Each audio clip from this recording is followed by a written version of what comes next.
افراسیاب خټک سختې او توندې خبرې پاکستاني ریاست ته وکړې او د پښتنو ډېر قوي ملاتړ یې وکړ چې د افراسیاب خټک دغه ملاتړ په پاکستاني ریاست ور بل کړو. خټک پښتنو ته څه ویلې؟ آیا افراسیاب خټک هم په مظاهره کې ګډون کړی و او که نه؟ ویډیو کې وګورئ. قدرمنو لیدونکو السلام علیکم.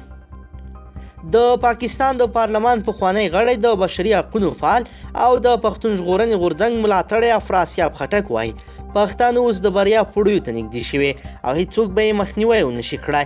افراسیاب خټک نن په ډیره اسماعیل خان کې د پښتون ژغورنې د مشر منظور پښتین په ملاتړ یوې لویې غونډې ته په وینا کې په ټینګار سره ویلې چې د پاکستان له لوري پیل شوی جنګ بله هیڅ موخه نه لري او موخه یې افغان وژنه او پښتون وژنه ده. نوموړي زیاته کړه لر او بر پښتانه یو دي او هیڅوک یې د پرمختګ مخه نشي نیولی.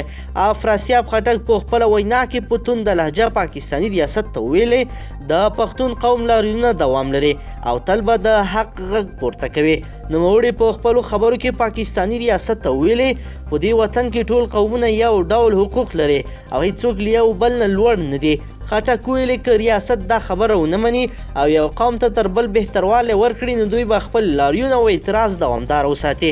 هغه زیاته کړه پښتانه سوله خوښونکي او حق غوښتونکي دي او په خبره چې که ریاست له دوی سره مناسبه لار غوره کړي او ظلمونه پرېږدي نو دوی به هم څه ونه وایي.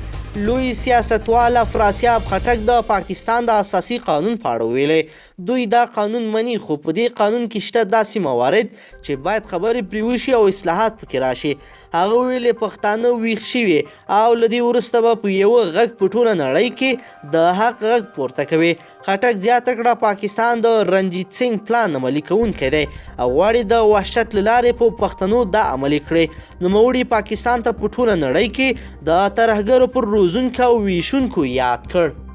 قدرمنو لیدونکو که چیرې غواړئ چې له ورته تازه او مهمو پیښو څخه ځان ډېر ژر او په لنډو کې خبر کړئ زموږ چینل سره سبسکرایب کړئ او ویډیو سره حتما لایک کړئ.